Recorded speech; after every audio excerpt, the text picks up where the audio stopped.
tuning in to the online broadcast network, AFTERBUZZ TV. Over 20 million weekly downloads in over 150 countries, and your number one source for after-show entertainment.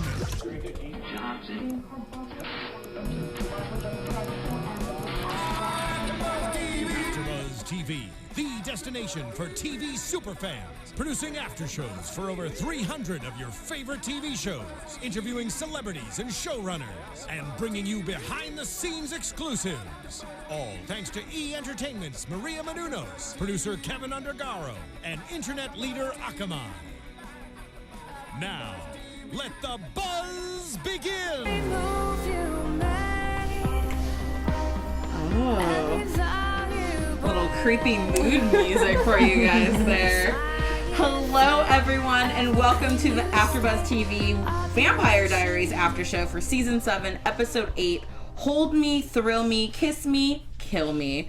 I'm your host, Tiona Hobson, and joining me tonight, I've got Katie Campbell. Hi, guys. You can find me on Twitter at Katie Campbell. That's Katie with 3 E's Campbell.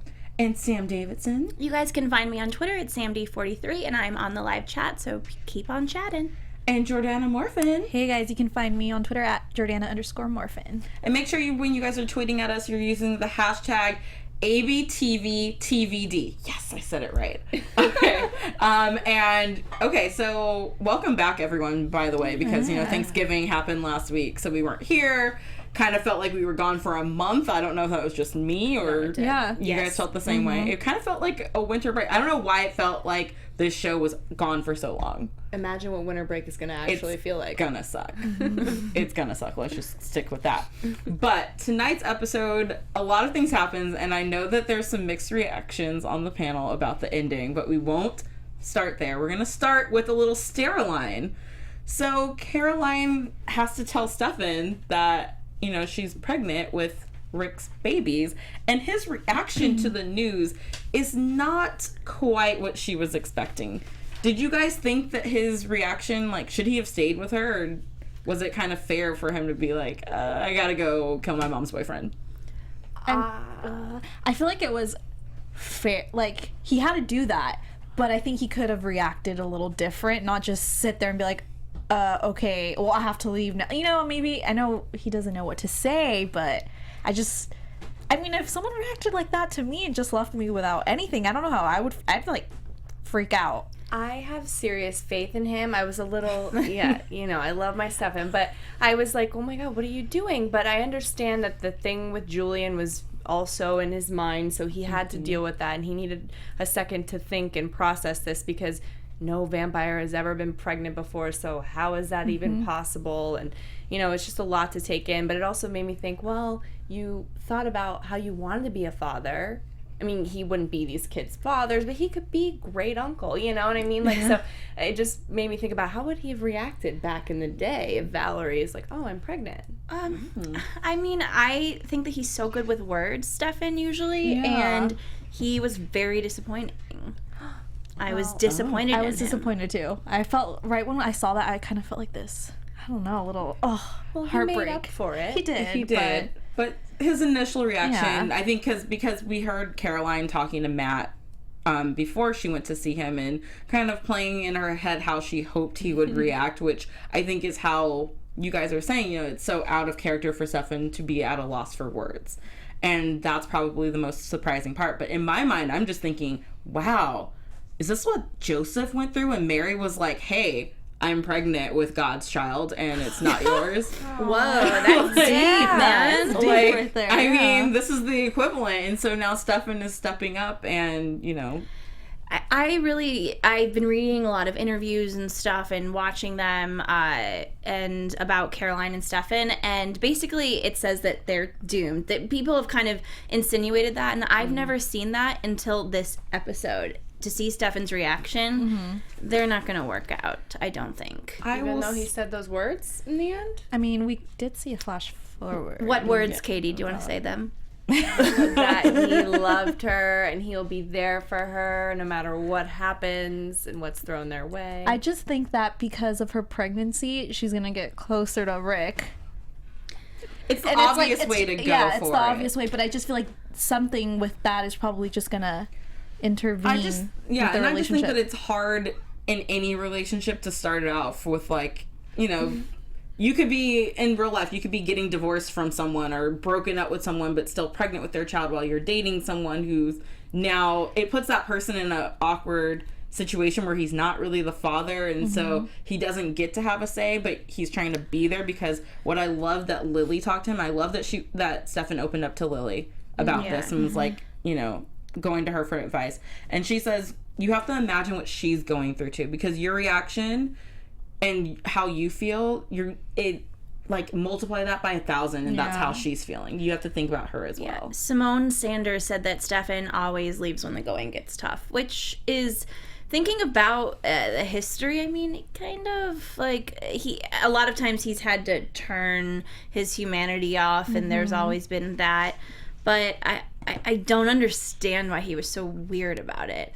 I mean, I get it, but at the same time, look at their world. Nothing is impossible. Yeah. And I'm also really confused. I thought they were going to be Joe's babies inside Caroline, like she was a surrogate, not that they were going to be like blonde hair like Caroline and with Caroline's genes. I thought... I think they are Joe's babies. Well, then why did Lily say that she's going to put them before herself, like...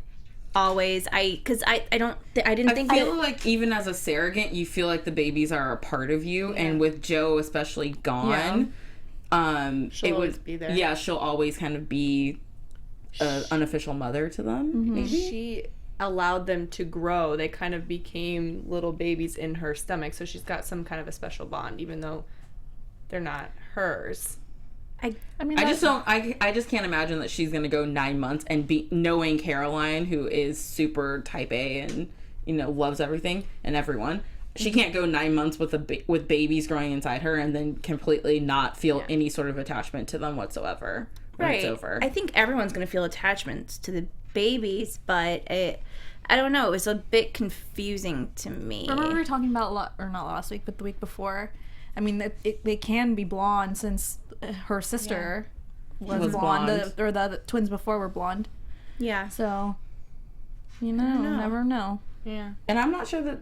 Well, I guess we didn't really see the whole conversation with Stefan and Lily because he might not have explained fully, because she did say, do I even want to know how this all happened? So she could be under the impression that they are her kids, and he's dealing with it. I loved that moment too, though. I thought that it really solidified Stefan and Lily's relationship for sure.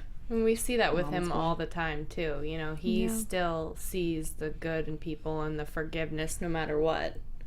Just like you, Katie. Just like you, Katie. Katie says yay. Katie does that. So, I mean, Caroline does try to give him an out when he does call her later on to say that he loves her, and he doesn't take it. He's going to be the bigger guy and stay there. So we'll see how that goes, even though we've already seen a flash forward of how it doesn't go.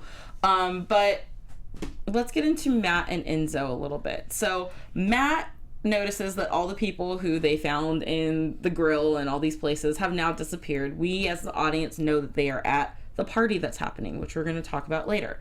Yeah. But he calls Caroline to see if she wants to help him figure it out, and she can't, so he goes about it on his own, runs into Enzo, who had a very touching moment with Lily earlier and basically was like, run away with me, let your sons handle getting you unlinked from Julian, and come with me, be safe, you're not safe here. Which was actually kind of a true statement. Well, she's not safe here, yes, but she's also not safe on the run when Julian's going to be coming after her.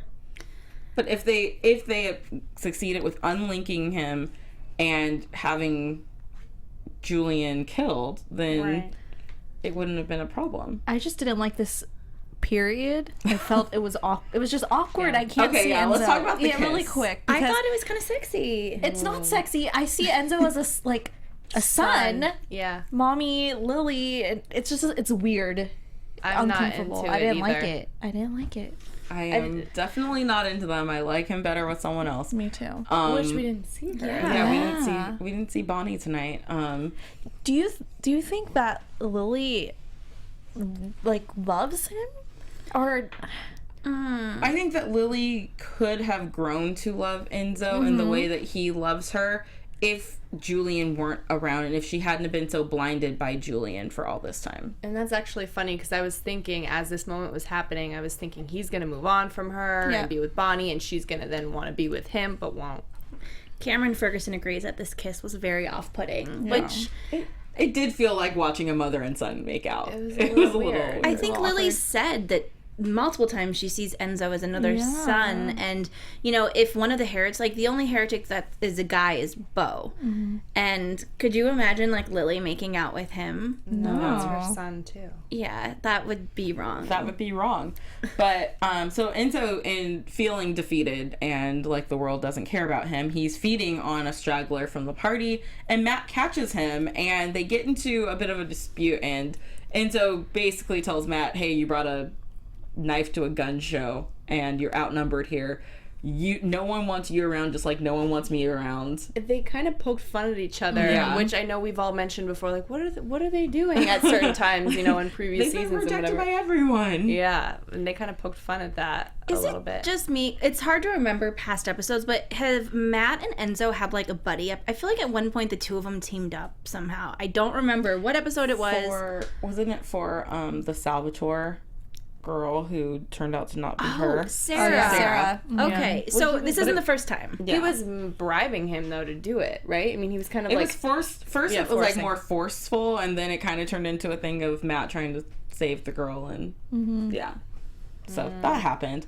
But Matt actually is smarter than Enzo right now, because Enzo walks away, and outside like a SWAT team comes out of nowhere. There's snipers on the roof. They shoot down Enzo, put him in the back of a truck. I literally wrote down like the FBI just came and raided Enzo or something. Yeah. And we find out that Matt has some friends who he's bringing in town to help him protect Mystic Falls. Is it not Tyler? No, I think it's a group of hunters, and I think once this whole Julian thing is done, I think these hunters, or maybe during the whole Julian thing, these hunters are going to pose a threat. Like, Matt doesn't really know who he's bringing in.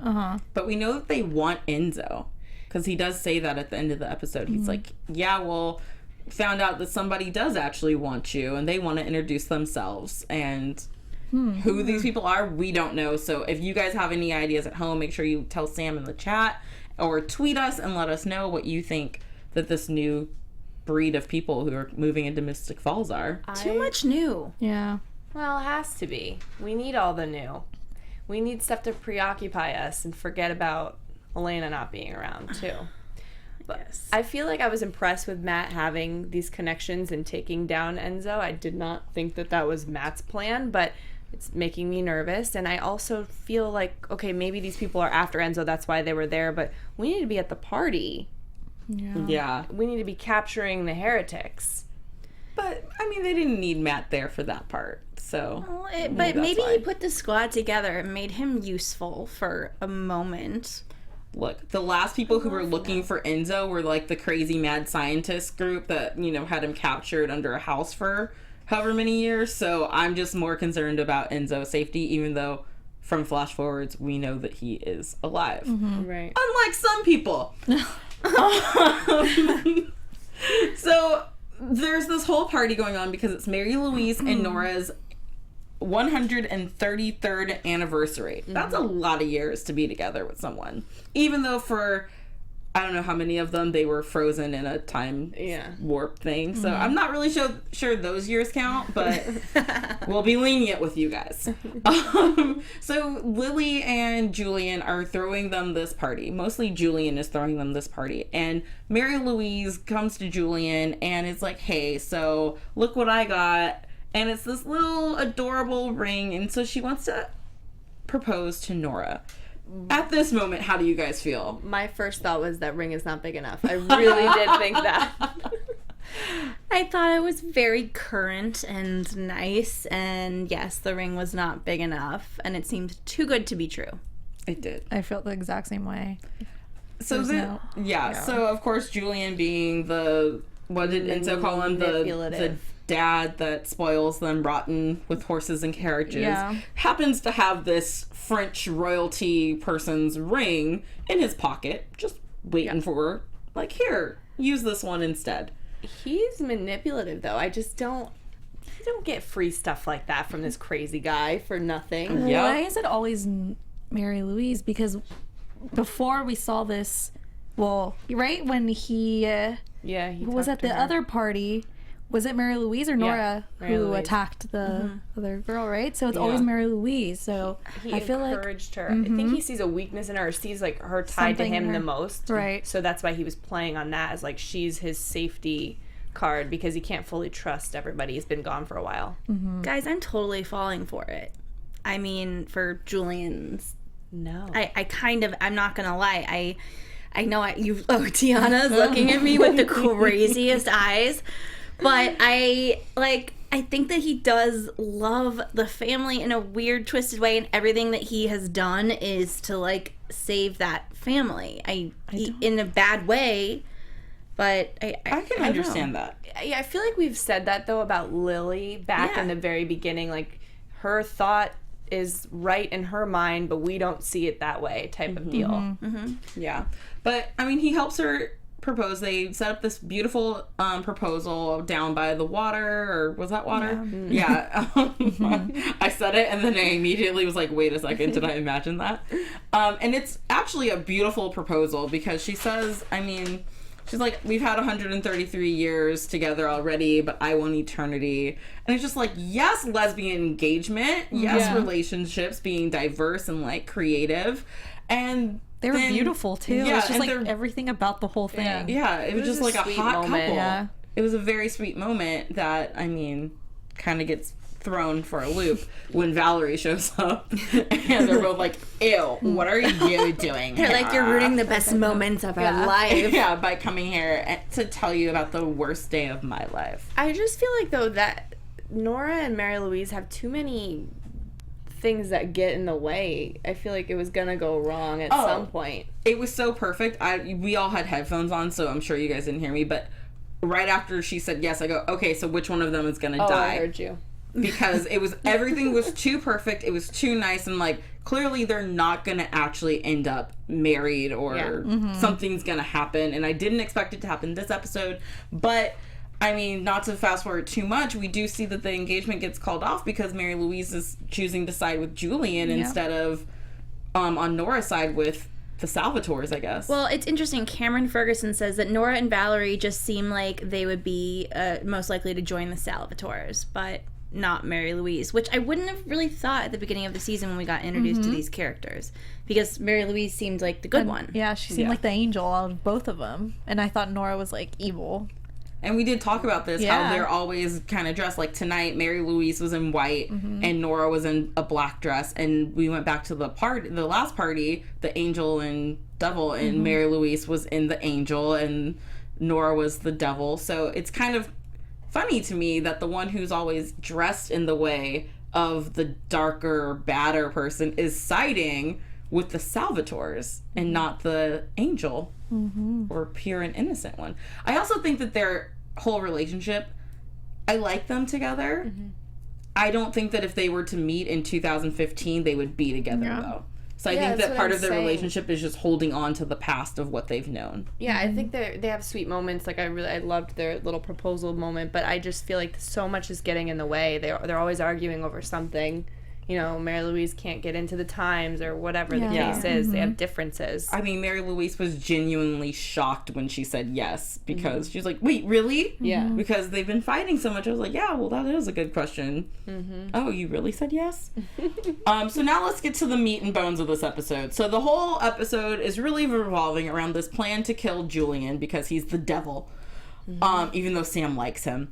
Other people, okay, I'm not saying that I like him, you guys. I just think that he is not as evil intentions-wise as we thought. And people agree with me. Thank you, guys.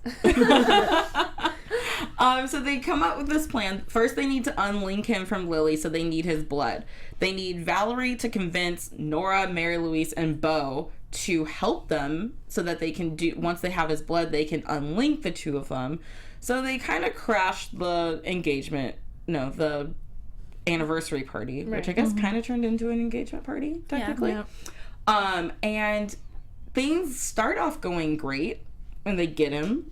And then you get to the part where Valerie has to tell her story to her brother and sisters.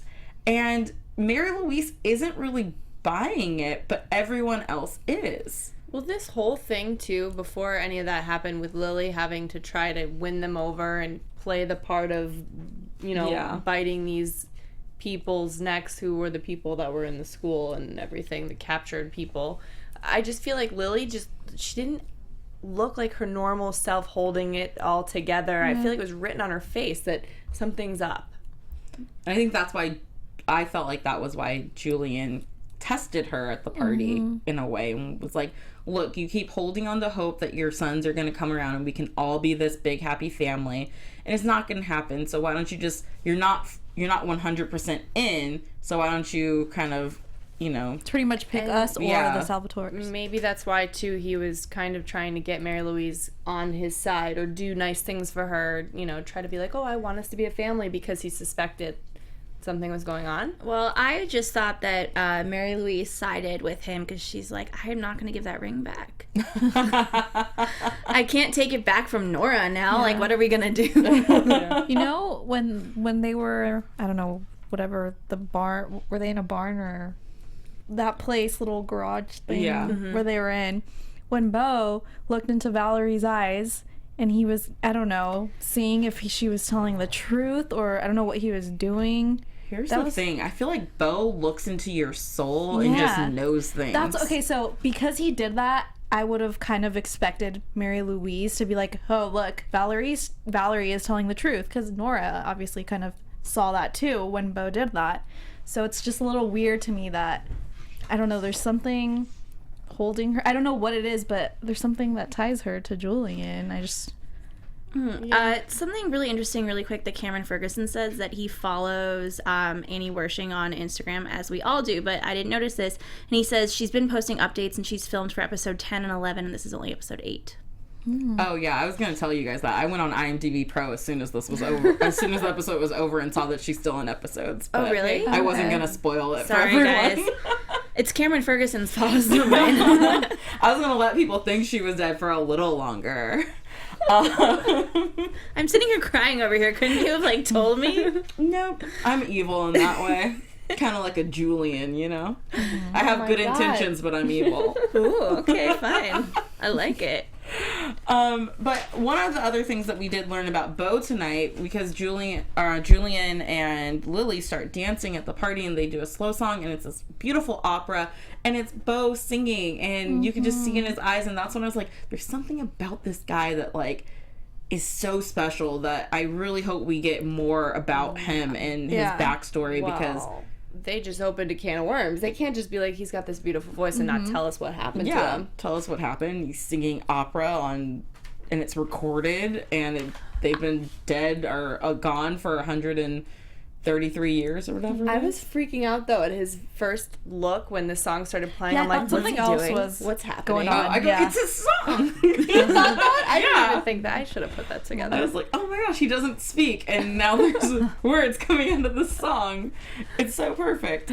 So they don't believe, or Mary Louise doesn't really believe the story, even though Valerie tells it, and it's just so heartbreaking every time I hear this story. And she says that Julian is manipulative and that they're not his family, they're his army. Because he saw how powerful she was as soon as she became the first heretic, and he wanted more power, and that's why they've all become heretics. And I want to actually see how each one of them has become a heretic, to see if that's actually true, if we see more power hunger from Julian, and that's why we get more heretics. Yeah. I really loved Nora's reaction, though, honestly, because it's like she realizes her entire existence kind of was a lie and was planned.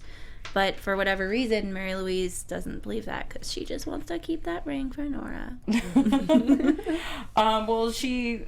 We see that they have Julian tied up because we have his blood and everything. And in walks Mary Louise, and she's like, I still need answers to questions. And basically Damon starts mouthing off. She snaps him down, snaps off Valerie's head, and then unties Julian, and now they're both there. And why would she do this, though? Because I get, she's confused and she thinks Valerie's lying, but the whole fact about Nora obviously being on Lily's and everybody else's side, she's gonna cause a rift, lose her, whatever the fact is, and she doesn't want to lose her. So I was just surprised that she was just definitely going to be on the other team. I thought the exact same thing. Right when she did that, why would she want to do that to lose? And I feel like she would have known I'm going to lose her if I, go on Julian's side. I don't even think she was thinking that, because I don't think she thought it would escalate to the level that it got to. Maybe. Yeah. I mean, she knew that Julian was clearly going to tie the two of them up, but then Julian kind of brings Lily in and it's like, you have to choose, finally. You're either a Salvatore or you're one of us. And you have to kill one of them because one of them's going to die tonight. And I was like, just kill yourself. Which she ultimately tried to do, but we didn't know that she was already unlinked to Julian. Because I wouldn't have suggested that, Lily, if I had known that stupid Mary Louise did it and didn't tell anyone. Yeah. If she was gonna kill herself anyways, why wouldn't she just kill him and then expect her to do the same? Yeah. It would have been a lot smarter because she wouldn't have died. I think she did it purposely so he would see look, I'm gonna kill myself for my kids, pretty much, But obviously, it didn't. It obviously didn't go that way. And I just feel like we've seen vampires fight before, and if she had gone at him with a stake straight to going for the heart, he would have stopped her here, and then they would have gotten into a tussle. So it's just easier, you know what? I'm sacrificing myself as the mom, and she told Stefan earlier to be prepared for a mother to always sacrifice and do whatever she has to do for her children, and that's just showing a mother's love at its most, that she's willing to just stab herself in the heart, because that just takes so much strength to I can't even prick myself with a needle, I can't do that. So stabbing myself in the heart with a wooden stake, that takes a lot of love and courage and just strength to do. I'm not saying this is the obviously it's not the last we see of Lily, but it was a beautiful way for her to go if she had to. But I don't think it. I hope. I mean, maybe she's in the next episodes as his visions. Yeah. As Damon's visions. Maybe. But Julian does say to her after she does this, he's like, you sweet, foolish girl, I already unlinked us. And you can just see that he is actually torn apart, that she's about to die. And then even later on when he's with Mary Louise and tells her, he's having a full-on breakdown about this. Why wasn't he there for her last moments? I thought that was a little weird. He just ran. Because, flew for everyone's trying to kill him, and I don't think they would have stopped just because Lily right. was on the floor. He's saving himself too, guys. I guess. Selfish. But you can definitely see that he does love her. Yeah, and I think that was the first time I felt his love for Lily was real and genuine, and not just some manipulative way of doing whatever he was up to in Europe. Sorry, it really pisses me off that I still don't know that much about Europe, and they keep bringing it up. Something I just want answers. Thanks. Somebody was after him or something, or he needed to go do something in Europe that they're not telling us. Yeah. But, I mean, he even says that he thought that unlinking them would protect her because he knew that if her son succeeded in killing me, at least she would be okay. Well, it's just so sad because you realize that all along, like I said, he really did just care about his family, and he is devastated. It was sad for me to... were you guys sad watching that? Because I was. It was heartbreaking. Even though we hate him, I was super sad to see him upset like that. I was sad, and then I was also scared because I don't know who he's going to take his revenge out on about this whole situation, or I don't know if he's going to blame himself or actually put blame on others. I was mad at Mary Louise in this moment. I was just looking at her like, I hope you realize you started this. Yeah, her face at the end, she couldn't believe it. Good for... I mean, I'm kind of glad that... Yeah. But just think, if Lily had listened to Enzo... He said, you're not safe here. He said, we got to get you out of town. Don't like that still. No. But everyone does get their chance, well, besides Enzo, to say their goodbye to Lily. I didn't even think about that. On her deathbed. Yeah, you guys didn't... Oh my God. I didn't think about that. Pause for a moment for you guys' minds to be blown. I thought about it. Sam and I are like, duh. I was just really thought about him. I was just thinking about the boys that whole time and thinking, I was curious, is Damon going to say something? Is he not? And I actually teared up during Stefan and Lily's conversation. I did with Nora's. Yeah. I all love of them. her. Yeah. All of them. All of them had, even Bo again, she just looks into his soul, and he looks into her soul, and she's like, they just shook heads. Yeah, they just knew what the other one was saying, and that's just, I wish that for everyone, because that is a bond that no one can interpret for you. But then we get to Damon, who is still not the happiest with Lily, and he told her in the beginning of the episode that if he had to do it all over again, he would leave her in that 1903 hell that she was in. And, you know, basically she died to him when he was 17 years old. He mourned her, he grew up, and his mom is dead. So now that she's back, it doesn't actually mean that she's back. And I think he has a very good point here, that he mourned the loss of his mother. He grew up and got through it, and it's not fair for her to just automatically expect to be given back his whole heart. Yeah, but I also think that you shouldn't hold a grudge. Guys, she took away Elena. Elena is gone because of her. I think at the end of the day, that's why Damon hates her so much. Which is why I was actually surprised that I thought when his last words were going to be something about where's Elena. No, he got her back. Oh, that's right. I forgot. Tyler has her. Put her somewhere safe. I thought it was going to be R.I.P. biatch, but I mean, his was a little bit nicer. Well, but still, it was kind of like, ooh. I mean, he said, you made your bed, have a nice nap. Nap is the key word there. But she's dead. There's just splinters in her heart, though, and I feel like someone else can take them out. I feel like somewhere down the line, and please fans remind me if I'm making this up, maybe I dreamed it, but I feel like when there was just splinters around someone's heart, they did kind of do the whole like dead thing, but they weren't actually dead because just a few splinters weren't enough to keep. But if you pull out the steak, if it's in there, you're still dead. So, like... But you have to get all the particles away from the heart. There was something. There was something along those lines that happened. I think it was Stefan. I think Stefan had splinters in his heart at some point. I don't remember. Guys, please comment and let us know. I mean, there's so many episodes, and it's hard to keep track. Yeah, it's hard to keep track. Maybe Christmas break is when I go back and rewatch all 6 seasons of the show so far. My nightly routine. Just so I can remember. But, I mean, that is a great moment. And then, of course, we have to talk about those flashes to the future that we get in every episode now. So, Damon... we saw he was captured at the news station, and he's talking to someone in the darkness, and he's like, come out wherever you are. Boom, it's his mom. Or so we all thought. Turns out Damon has been given werewolf toxin, and so he's having hallucinations of his mom, and he keeps referring to her as mom and not Lily. He says he's sorry. Yeah. Well, which made me think that first when we were watching, and I said I'm so happy that they showed us that at the beginning to show us she's still alive, and they must have had a relationship in between because he always calls her Lily and not mom. Well, I'm assuming if she doesn't come back, because who was it? What's her name? The Raina says your mom's been dead all these years, so maybe she is dead.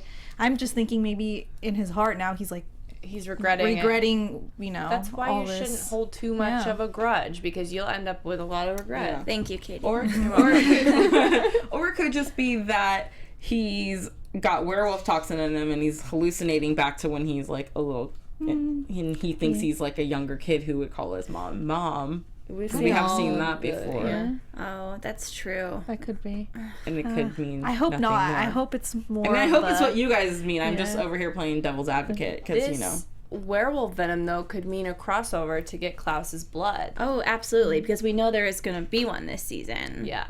So that makes complete sense. Ooh. I'm just thinking in my head how this could work, but I don't know. I just feel like because we saw in the originals that people do have a cure for werewolf bites and they don't need Klaus, something like that could happen here where it's 3 years into the future. Maybe scientists have been working on it and, you know, you can buy it at a pharmacy or something. Vampire pharmacists. Vampire pharmacists are selling it everywhere. Yeah, because also it brings up the fact, I know we're not talking about the originals, but the stuff that's going on there for them to be around 3 years from now. So is it just the stuff that is not Klaus's but made? I don't know. Maybe. I don't know. But I think that since we're kind of leading there, let's get into some predictions. And now, your AFTERBUZZ TV predictions. I have one, and it makes no sense at all, so no one quote me on this. Great. But somehow I feel like, and I don't know how they will piece this together because of the time differences, because of the 3 years flash forward. Right. But what if what we're seeing in the 3 years in the future has to do with the war, with the vampire lineage wars that are happening in the originals right now? That's good. With the hunters, because she's a hunter. Yeah, she's a hunter, but I still think that, you know, they don't all like each other too, and there's all these factors going on. Just saying, it doesn't make sense, but maybe if there's like room for a crossover type of thing, like maybe it has something to do with what we're seeing over there. I think that this new hunter girl is going to be part of these people that Matt brought in. Yeah. And I think that these people are going to have a whole other backstory that's going to cause issues for Mystic Falls. And that's where she comes from. Yeah, I agree. Cameron Ferguson, again, such a smart guy, has a prediction that he says in the mid-season finale, Julian and Mary Louise will die and we will meet Raina the Hunter. A lot of people really want us to talk about the move to Friday. I was going to do that in news and gossip. Okay, cool. We'll do that at the end. Okay, so I think that Julian is gonna stick around and we're gonna weirdly start to like him. And He's not going anywhere, I don't think. And I don't know. I feel that I want to know when Damon stops eating. And I don't know exactly how or when that's going to happen. And I think we're going to see Caroline and Alaric grow closer because they have to, unless this thing of an engagement is an entire facade. But I don't think it is. I honestly don't have anything big. Like, I literally don't know because so much has happened. But I still think, Alaric and Caroline are going to get close. I don't know. I have a feeling maybe Stefan and Valerie can still potentially get close because Caroline ends up hating Stefan, right? Don't we? And we haven't seen any of the heretics in the future. But I don't know. My other prediction is that everything we're seeing in the future is just a dream. And it's not real. I'd be so pissed. I would be furious. I know, I said that because everyone would be so mad if that was true. Okay, let's get into news and gossip because we've all been waiting to talk about this. TV News. So it's been announced. Well, actually, first, before we get to that, I read a fun article that one of our fans tweeted us over the holiday break about how they kind of came about with Caroline's pregnancy story and how it was actually something that they were in the works of working on and figuring out who was going to come in to be kind of this anchor that the babies went to when they got a call from Candace saying, "Hey, I'm 3 months pregnant," and they're like, "Oh my god, this is perfect." It was written in the stars. Yeah, so this was just kind of like a cosmic moment that worked out perfectly for their storyline. So everyone who thinks that, you know, they're just trying to write in a pregnancy storyline because she's pregnant, not exactly true. And it was actually something that was in the works. So I thought that was really cool. Now we'll get to the thing that everyone wants to talk about. So the CW has announced that when the shows come back from their mid-season finales for the winter or whatever, on January 29th, the originals and Vampire Diaries will be moving to Friday nights at 8 p.m. and 9 p.m. That's crazy. It is crazy. Vampire Diaries hasn't moved since the beginning Since the beginning. Vampire Diaries. I don't think it's great. With that being said, I don't think it's a death sentence. I think that more people are watching TV on Fridays. At least maybe it's because I'm getting older and I'm not going out as much. I read an article about it, how Friday used to be the death sentence day, and it actually isn't, and that a lot of networks are also factoring into their ratings with DVR recordings, and as long as you watch it, if you DVR one of these shows, watch it within 3 days because then they get the ratings for it. If it sits there longer, then it might not count. But if you watch it within 3 days, those ratings do count on like the Nielsen whatever. And things are changing a lot with ratings. Like Fox is not going to be releasing their ratings publicly anymore, which I think a lot of networks are going to start following. So things are changing. Think about it, guys. You go out on Friday, you're hungover, you turn on your DVR, order some Domino's, and like perfect. That's the best Saturday ever. Yes. Totally fine with it. I will say this. I don't know how the ratings have been. I have heard rumors that, you know, both both of the series originals and Vampire Diaries has been suffering in the ratings. My theory, which from the start I said, CW, if you're going to put them together, Shonda Rhimes already owns Thursday nights on ABC. So if you were going to pick a night for Julie Plec to have a night, which is great because she's a woman showrunner, 2 shows, whatever, put it on Monday nights where the originals was last season, because the originals did amazing last season with its ratings and stuff. And then you put these 2 shows up against something that every network struggles with their Thursday night lineup because of ABC's lineup. So putting it there, I feel like moving them both to Thursdays was the death sentence, and moving them to Fridays is actually something that will help them both. They jumped onto our Thursday. Yeah, they did. Yeah, we were here, or actually no, Grey's Anatomy was there first, but we were there closely to Closely there. We beat Scandal though, guys. I mean, come on. So, I mean, and we will definitely still be doing after shows for both of the shows, and we will figure out the schedule and let everyone know when we'll be filming those. Now, it just probably won't be right after the shows. Yeah, and we highly encourage you guys, like, let's tweet about this, talk about this, get people to watch it, you know, within 3 days. And we all watch it usually online anyways, except for us who watch it right before we go live. Yeah. So I think the Vampire Diaries and the originals have such strong fans. It is going to be fine. We're the best fans out there, guys. We got this. Don't worry. Thank you so much for tuning in with us tonight, guys. We always appreciate your love and support for our after show here at AfterBuzz TV. Make sure you check out all the shows that we have for you at AfterBuzzTV.com and all over social media. You can find us at AfterBuzz TV. And where can they find you lovely ladies on the social webs of medias? You guys can find me on Instagram and on Twitter at Jordana_Morfin. You guys can find me online at SamDavidsonEntertainment.com and on Twitter and Instagram at SamD43. You guys can find me on Twitter at Katie E. Campbell. That's Katie with 3 E's Campbell. Instagram at Katie Campbell 13 and YouTube.com/Katie Campbell online, because I have a vlog and I just did a chocolate candy challenge recently. It was really fun. You guys should check it out. You can find me at the Tiona Hobson on Twitter and Instagram, and Tiona_Hobson on Snapchat. And make sure you're tagging all your tweets and everything on social media with hashtag ABTVTVD. We will see you guys next week for the winter finale of the Vampire Diaries. From executive producers Maria Menounos, Kevin Undergaro, Phil Svitek, and the entire AfterBuzz TV staff, we would like to thank you for listening to the AfterBuzz TV network. To watch or listen to other after shows and post comments or questions, be sure to visit AfterBuzzTV.com. I'm Sir Richard Wentworth, and this has been a presentation of AfterBuzz TV. Buzz you later. The views expressed herein are those of the hosts only and do not necessarily reflect the views of AfterBuzz TV or its owners or principals.